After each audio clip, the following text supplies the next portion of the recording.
সবাই যখন গ্ল্যামার আর গ্লিটারের পেছনে ছুটছে তখন একজন মেয়ে নিজেকে লুকিয়ে রেখেছিলেন 5 বছর শুধুমাত্র অভিনেত্রী হিসেবে নিজেকে প্রমাণ করার এক জেদ থেকে। চ্যানেল আই সুপারস্টারের সেই রূপসী কন্যাটি আজ আর শুধু রূপের মোড়কে বন্দী নেই। তিনি এখন সমুদ্রের সেই মায়াবী গুলতি, তিনি এখন মধ্যবিত্তের না বলা কষ্টের আওয়াজ। তিনি নাজিফা তুষি।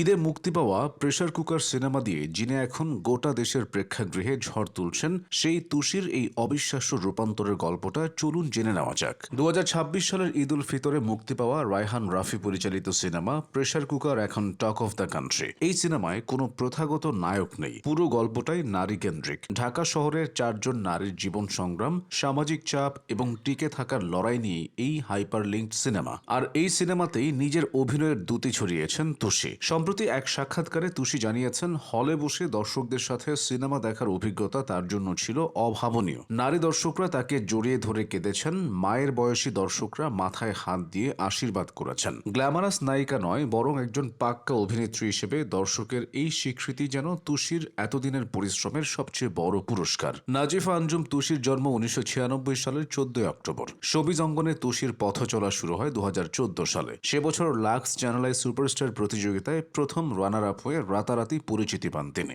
এরপর 2016 সালে রেদওয়ান রনির হাত ধরে আইসক্রিম সিনেমার মাধ্যমে বড় পর্দায় পা রাখেন তিনি। প্রথম সিনেমাতেই তার মিষ্টি হাসি আর সাবলীল অভিনয় দর্শকদের মন কেড়ে নেয়। কিন্তু এরপরই ঘটে এক অদ্ভুত ঘটনা। ক্যারিয়ারের প্রথম সিনেমা হিট হওয়ার পরও স্রোতে গা ভাসাননি তুষি। তিনি নিজেকে গুটিয়ে নেন, কারণ তিনি শুধুমাত্র একজন নায়িকা হতে চাননি, তিনি হতে চেয়েছিলেন একজন অভিনেত্রী। ইন্ডিপেন্ডেন্ট ইউনিভার্সিটি বাংলাদেশ আইইউবি থেকে নিজের পড়াশোনায় মনোযোগ দেওয়ার পাশাপাশি নিজেকে অভিনয়ের জন্য আরও পরিণত করার সিদ্ধান্ত নেন তিনি। দীর্ঘ 5 বছরের বিরতি ভেঙে 2021 সালে মিজানুর রহমান আরিয়ানের চরকি অরিজিনাল ওয়েব ফিল্ম নেটওয়ার্কের বাইরে দিয়ে দুর্দান্ত কামব্যাক করেন তিনি। সামিয়া চরিত্রে তার অভিনয় প্রমাণ করে বিরতির এই সময়টাতে তিনি নিজেকে কতটা নিখুঁতভাবে তৈরি করেছেন। তবে নাজিফা তুষির ক্যারিয়ারের সবচেয়ে বড় টার্নিং পয়েন্ট আসে 2022 সালে মেজবাউর রহমান সুমনের হাওয়া সিনেমার মাধ্যমে। মাঝ সমুদ্রে একটি ট্রলারে আটকে পড়া এক রহস্যময় বেদেনী গুলতের চরিত্রে তুষির অভিনয় পুরো দেশ জুড়ে ঝড় তোলে। এই চরিত্রের জন্য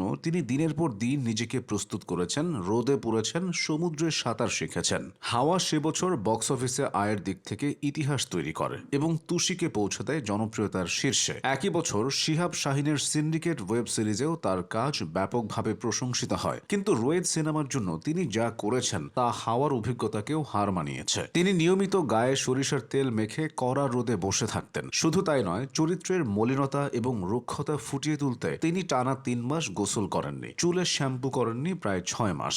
সাবান বা কোনো সুগন্ধি প্রসাধনী ব্যবহার করা তো দূরের কথা, তিনি নিজেকে পুরোপুরি অপরিচ্ছন্ন রেখেছিলেন যাতে পর্দায় তাকে একদম বিশ্বাসযোগ্য মনে হয়। তার মতে হাওয়ার চেয়েও রোয়েদ ছিল তার জন্য বড় শারীরিক ও মানসিক চ্যালেঞ্জ। রোয়েদ সিনেমাটি 2026 সালের 2রা ফেব্রুয়ারি নেদারল্যান্ডসের 55তম আন্তর্জাতিক চলচ্চিত্র উৎসব রটারড্যামে প্রিমিয়ার হয়েছে এবং এবছরের মাঝামাঝি এটি দেশে মুক্তি পাওয়ার কথা রয়েছে। তুষির কাজের সবচেয়ে বড় বৈশিষ্ট্য হলো তার স্ক্রিপ্ট বাছাইয়ের ক্ষমতা। তিনি সংখ্যায় নয়, মানে বিশ্বাসী। প্রেসার কুকারের পর খুব শিগগিরই তাকে দেখা যাবে রায়হান রাফির আরেকটি সিনেমা আন্ধারে। এটি একটি সুপার ন্যাচারাল হরর থ্রিলার, যেখানে তার সহশিল্পী হিসেবে আছেন সিয়াম আহমেদ এবং চঞ্চল চৌধুরী। গ্ল্যামারের মোড়কে নিজেকে আটকে না রেখে একের পর এক চ্যালেঞ্জিং চরিত্রে নিজেকে ভাঙা করার এই খেলাই নাজিফা তুষিকে অন্যান্যদের চেয়ে আলাদা করেছে।